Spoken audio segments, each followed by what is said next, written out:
నగేష్ గారు నమస్తే సార్. నమస్తే శ్రీకాంత్ గారు. నగేష్ గారు, జగన్మోహన్ రెడ్డి నిజంగా ఆయన్ని చూస్తే మాత్రం ఆయన ఒక కేస్ స్టడీ సార్. ఎందుకంటే 2014 నుంచి 2019 దాకా జనాల్లో ఉండే విపరీతంగా కష్టపడ్డాడు. అండ్ అలాగే 2014లో కూడా ఆయన సిగ్నిఫికెంట్ గా ఓట్స్ తెచ్చుకున్నాడు. సో ఎవరిని చూసుకున్నా సరే సోనియా గాంధీని ఎదిరించిన మగాడ్రా జగన్మోహన్ రెడ్డి అన్నారు.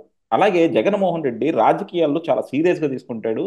సో ఎన్నాళ్ళు ఎవరు చేయని రాజకీయాన్ని జగన్మోహన్ రెడ్డి చేస్తున్నాడు అన్నట్టు కూడా మనం అందరం మాట్లాడుకున్నా ఉన్నాం.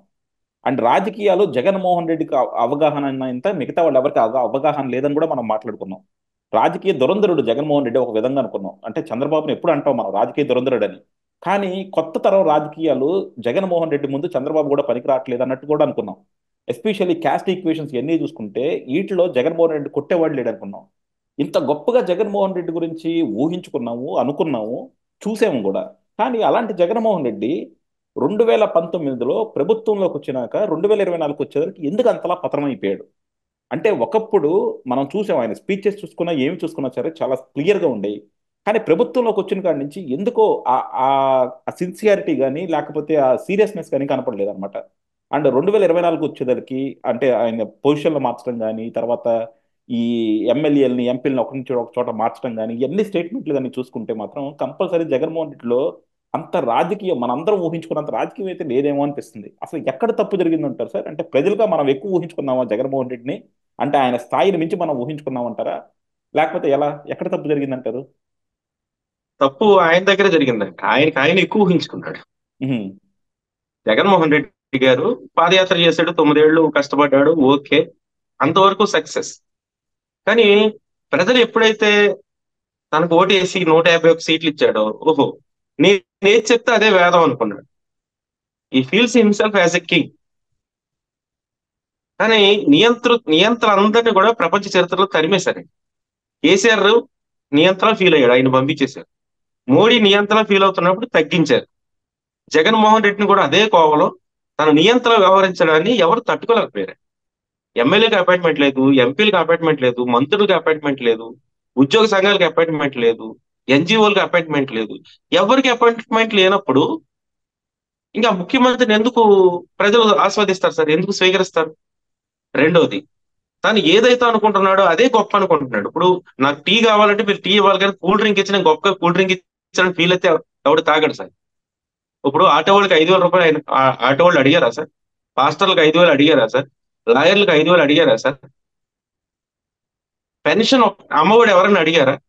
ఈయన ఇచ్చేస్తానని చెప్పేసి అదే గొప్ప పథకాలు అనుకుంటే ఎట్లా సార్? ఆ పథకాలన్నీ కూడా అట్రప్లాఫ్. రెండే రెండు పథకాలు మంచి పథకాలు. ఒకటి నాడు నేడు, ఒకటి మంచి పథకం. రెండోది ఆ ఇంగ్లీష్ మీడియం పెట్టడం అనేది. రెండు, ఈ రెండు తప్ప మిగిలినవన్నీ కూడా ప్రజలకు ఉపయోగం లేని పథకాలు, ఎవరికి ఉపయోగపడని పథకాలు, పైగా ప్రజల్ని ఇబ్బంది పెట్టే పథకం. ఇదంతా ఒక ఎత్తు. రెండోది, ఒక ముఖ్యమంత్రి ప్రజలకు చేరువలో ఉండాలి తప్ప ముఖ్యమంత్రి కోటలో ఉంటే ఎట్లా సార్? ముఖ్యమంత్రి కోటలో ఉంటే ఎలా? ప్రజల్లో ఉండాలి, ప్రజలు ఏం కోరుకుంటున్నారో తెలుసుకోవాలి. ఇంకా మూడోది, జగన్మోహన్ రెడ్డి గారు ఏదైతే అనుకున్నారో అదే మంత్రులు అనుకోవాలి, అదే ఎమ్మెల్యేలు అనుకోవాలి, అదే ప్రజలు అనుకోవాలి. ప్రజలు అలా అనుకోరు సార్. ఇంకా నాలుగోది ఏంటంటే అనాథరైజ్డ్ రాజ్యాంగేతర శక్తి అని సజ్జల రామకృష్ణారెడ్డి గారు. సజ్జల రామకృష్ణారెడ్డి గారు ముఖ్యమంత్రిలా ఫీల్ అయ్యారు. ఆయన చెప్పిందే ముఖ్యమంత్రి చెప్పినట్టుగా మిగిలిన వాళ్ళందరూ ఫీల్ అవ్వాలి. ఆయన నేను చెప్తే ఎవడు వింటాడు సార్? ప్రజల్లో చరిష్మా ఉన్నవాడు చెప్పాలా, ప్రజలు ఎన్నుకున్నవాడు చెప్పాలా. ప్రజలకి సంబంధం లేనటువంటి ఒక వ్యక్తి ముఖ్యమంత్రి ఏం చెప్తున్నాడు అదే నేను చెప్పేది ముఖ్యమంత్రి చెప్పిందని చెప్తే ఎమ్మెల్యేలు స్వీకరించు, ప్రజలు స్వీకరించు. ఇంకా డెవలప్మెంట్ లేదు ఎక్కడ. రోడ్లు ఎక్కడ పడితే అక్కడ అధ్వానంగా ఉన్నాయి. ఇంకా మూడు, అవినీతి. ఎక్కడ పడితే అక్కడ అవినీతి బాగా పెరిగిపోయింది. దాడులు అంటే ప్రతిపక్ష పార్టీల మీద, ప్రజల మీద, అందరి మీద దాడులు ఎక్కడ పడితే అక్కడ జరిగాయి. అంటే ఒక డిక్టేటర్షిప్ లో ఉన్నట్టుగా ప్రజలందరూ ఒక బ్రీత్లెస్ గా ఫీల్ అయ్యారు. ఆఖరికి దళిత సామాజిక వర్గం, నా సామాజిక వర్గం అంటాడు. వాళ్ళు కూడా వ్యతిరేకించారు. ఎందుకంటే 27 దళిత స్కీములు కూడా తీసాడు జగన్మోహన్ రెడ్డి. అంబేద్కర్ పేరు కూడా తీసేసాడు. సో ఇలాగా అన్ని వర్గాల్లో కూడా వ్యతిరేకత మూట కట్టుకుని, కానీ నేనే దైవాంశ సంభూతుణ్ణి, నేను చెప్పిందే ప్రజలు అనుకుంటున్నారు, నేను ప్రజలకు ఏం కావాలో అది చేసేస్తున్నానని ఆయన అనుకుంటే కోటలో కూర్చుని చెల్లదండి. ఇంకా ఐదోది ఏంటంటే ఐపాక్. ఐపాక్ జగన్మోహన్ రెడ్డిని ఎప్పుడు సార్ మీకు 160 వస్తున్నాయి, 170 వస్తున్నాయి, 175 వస్తున్నాయని చెప్తూ వాడు పొగుడుతూ కూర్చున్నారు. కోట్ల రాజుగారు సింహాసనం కూర్చుని మురిసిపోతూ కూర్చున్నారు. ప్రజలు చేయాల్సింది చేశారు. సో ఆయన చేసింది ఏది కూడా ప్రజాభిష్టాన్ని చూరగొనలేదు, ప్రజలకు చేరలేదు. ఒక పెన్షన్ స్కీమ్ తప్ప ఏదైనా ప్రజలకు చేరిందా సార్? పెన్షన్లు తప్ప ఇంకేమీ చేరలేదు. సో పెన్షన్లు అంటే వృద్ధులకు ఇవ్వాల్సిందే, అక్కడ వరకు ఓకే. కానీ మిగిలినవన్నీ కూడా అటర్ ఫ్లాప్ కదా. అడ్మినిస్ట్రేషన్ లేదు, ఎవరిని కలవాలో తెలియదు. ఒక ఎంఆర్ఓ డెసిషన్ తీసుకోలేడు, ఒక ఎమ్మెల్యే డెసిషన్ తీసుకోలేడు, ఒక కలెక్టర్ డెసిషన్ తీసుకోలేడు. పరిపాలన ఎక్కడ ఉందండి? అందువల్ల పూర్తి స్థాయిలో వ్యతిరేకత వల్ల ఇంత దారుణంగా ఓటమి పాలయ్యాడు జగన్మోహన్ రెడ్డి. కానీ జగన్మోహన్ రెడ్డి ఇంకా నేను ఈవీఎంల వల్లే ఓడిపోయాను, ఆ, నన్ను ప్రజలు నన్ను ఆ, ఆ, ఓట్ల వల్ల కాదు అంటున్నాడు. దాన్ని ఏమంటారండి? ఈవీఎంల వల్ల అయితే 39% వచ్చింది కదండి ఆయనకు ఓట్లు. ఉహు. 39% వచ్చింది కదా. అంటే నిన్న ఈవీఎంల వల్ల అయితే 20-15% రావాలి. నిన్న ఓట్ షేర్ బాగానే వచ్చింది ఆయనకి.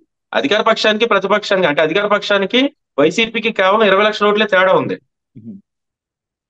61% కూటమికి వస్తే 39% వైసీపీకి వచ్చాయి. టీడీపీకి 45% వచ్చింది. సో ఓట్ బ్యాంక్ ఏమి తక్కువ ఏం రాలేదు. ఈవీఎంల వల్ల తేడా వస్తే ఇంకా దారుణంగా రావాలి కదా సార్. అంటే ఒరిస్సాలో వచ్చినట్టు రావాలి. ఉండవల్లి గారు కూడా వచ్చి చెప్పారనమాట. ఉండవల్లి గారు కూడా అంది ఏంటంటే, ఒక ఊర్లో ఆయనకు తెలిసిన ఒక ఊర్లో అంట ఎవరో ఫోన్ చేసి చెప్పారు. సో అక్కడ ఎప్పుడు కూడా రిగ్గింగే చేసుకుంటారంట, అక్కడ ఎవరో ప్రజలు వచ్చి ఓట్లు వేయరంట.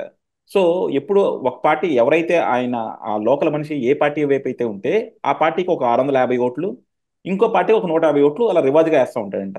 కానీ ఈసారి ఆయన 150 ఓట్లు వేసిన పార్టీకే మొత్తం ఫుల్ మెజారిటీ వచ్చింది అక్కడ. సో ఈవీఎంలో ఏదో మతలబ్ అయిందని చెప్పి ఉండవల్లి గారు ఎక్కడో కథ తీసుకొచ్చి మనకు చెప్తా ఉన్నారు. దాన్ని ఏమంటారు మరి? అంటే ఈవీఎంలు జరిగినా జరగకపోయినా తీర్పు అయిపోయింది సార్. ఉహు. ప్రజల తీర్పు అయిపోయింది. మీరు ఈవీఎంలు అడ్డుకోవాలంటే ముందే అడ్డుకోవాలి. ఈవీఎంలో తేడా వస్తుందంటే యాజ్ ఎ చీఫ్ మినిస్టర్ హోదాలో ముందుగానే మీరు పసిగట్టి కనుక్కొని ఆపాలి. అప్పుడు స్వీకరించారు, స్వాగతించారు, ఎలక్షన్ అయిపోయింది. రిజల్ట్స్ వచ్చిన తర్వాత చూసి ఇది కాదంటే ఎట్లా? ఇప్పుడు తప్పు జరిగిందా ఒప్పు జరిగిందా ఈవీఎంలో ఏం జరిగింది అనేది ఇప్పుడు నేను చెప్పలేను సార్. కానీ తీర్పు అయితే అయిపోయింది కదా. తీర్పు అయిపోయిన తర్వాత దాన్ని స్వీకరించాల్సిందే, వద్దన్నా సరే అది మన మీదే ఉంటది. కాబట్టి అంటే ఇది ఒకటే కదా సార్. ఇప్పుడు ఈవీఎంలు కరెక్ట్ గా పనిచేసినాయి అని అనుకున్నా సరే జగన్మోహన్ రెడ్డి గారి గెలుపు సాధ్యం కాని పని సార్ ఆంధ్రప్రదేశ్ లో. ఆల్రెడీ అందరూ మాట్లాడుకున్నదే. ఒక గాలి వచ్చేసింది సార్, ఒక వేవ్ వచ్చేసింది. జగన్ వ్యతిరేక వేవ్ వచ్చేసింది ఆల్రెడీ ఆంధ్రప్రదేశ్ లో. ఎలక్షన్ ముందే వచ్చింది, 2-3 మంత్స్ ముందే వచ్చింది. దాన్ని ఆయన పసిగట్టి కనిపెట్టి అడ్డుకోవాలి అలాంటప్పుడు ఈవీఎంలని. అప్పుడేమీ చేయకుండా ఇప్పుడు ఏదో జరిగిందంటే స్వాగతించారు సార్ ప్రజలు. డెఫినెట్గా సార్. అంటే మనం 2019లో చూసుకుంటే ఆ రోజు కూడా అప్పుడు ఓడిపోయిన చంద్రబాబు గారు కూడా ఈవీఎంలని బ్లేమ్ చేస్తా ఉన్నారు. ఈ రోజు జగన్మోహన్ రెడ్డి గారు కూడా బ్లేమ్ చేస్తా ఉన్నారు. అండ్ మనం కూడా కొన్నిసార్లు ఈవీఎంల మీద డౌట్లు ఎక్స్ప్రెస్ చేసాం. సో డెఫినెట్గా ఈవీఎంల మీద అయితే ఒక డౌట్ అనేది ఎప్పుడు ఉంది.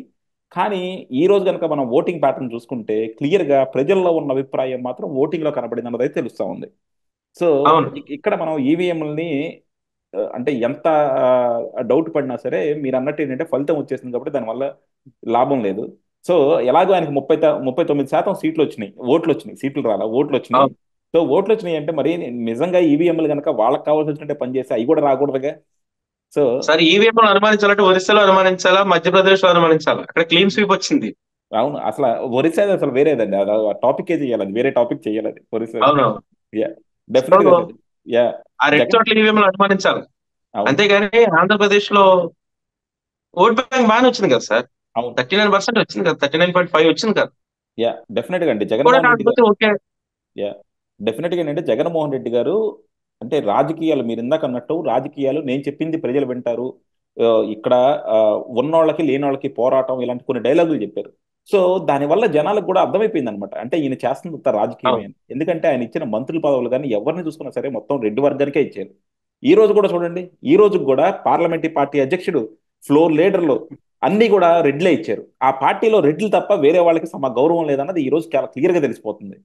సో జగన్మోహన్ రెడ్డి గారు ఎంత అనుకున్నా సరే ఆయన వెనక ఉన్న ఫ్యాక్షన్ మనస్తత్వం కానీ వాళ్ళ దాంట్లో ఉన్న రెడ్డి కులం అహంకారం కానీ ప్రతి చోట అనుగుణంగా కనబడతా ఉంది. సో అలాగే మనకు అప్పుడు చిరంజీవి గారిని అవమానించడం కావచ్చు, మిగతా వాళ్ళని అవమానించడం కావచ్చు, ప్రజలందరూ కూడా అన్ని అవును. అబ్జర్వ్ చేస్తూనే ఉన్నారు. ప్రజల ప్రతిదీ కౌంట్ అవుతుంది సార్ రాజకీయాల్లో. ప్రతిదీ కౌంట్ చేసుకుంటారు ప్రజలు. యా. ఏ ఏ ఊరికి ఆ ఊరే, ఏ వ్యక్తికి ఆ వ్యక్తే, ప్రతి ఒక్కడు గుర్తుపెట్టుకుంటాడు. మనం అనుకుంటాం ర్యాండమ్ గా ఆలోచించి ఇదేమి జరగదు ఇదేమి కాదు అనుకుంటాం. ఉహుం. విశాఖ ప్రజలు రాజధాని ఇస్తానంటే తూ అవతల అన్నారు సార్. అదే నిజంగా అసలు మాత్రం ఎందుకని అక్కడ హిస్టారికల్ సార్ జరిగినటువంటి అది. దోపిడీ, యా. భూ కబ్జా, ఆ ప్రజలందరూ అక్కడ పోయి రెడ్ల పరిపాలన ఏంటి సార్? ఒక బీసీ ప్రాంతంలో, ఒక బలమైనటువంటి బీసీ ప్రాంతంలో వెళ్ళి రెడ్లు పరిపాలించడం ఏంటి సార్? ఆ ప్రాంతానికి సంబంధం లేని వాళ్ళు. యా. సో ఇవన్నీ ప్రజలు కౌంట్ చేసుకుంటారు సార్. యా కౌంట్ నిజంగా. చేసుకుని తిప్పికొట్టారు.